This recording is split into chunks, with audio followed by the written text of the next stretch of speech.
To reset your Instagram Explore page, you need to understand that it's tailored to your preferences based on your interactions with posts.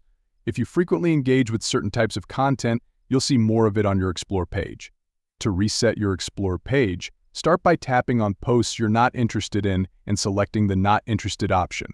Repeat this process consistently to signal to the Instagram algorithm that you don't want to see that type of content anymore. Additionally, you can manage your content preferences by selecting content preferences and reviewing your interests.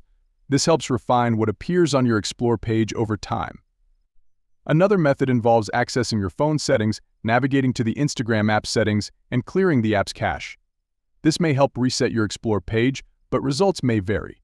Consistency is key in resetting your Explore page. By actively managing your preferences and occasionally clearing the app cache, you can influence what content appears on your Explore page. Remember to be patient, as it may take some time for the algorithm to adjust to your updated preferences.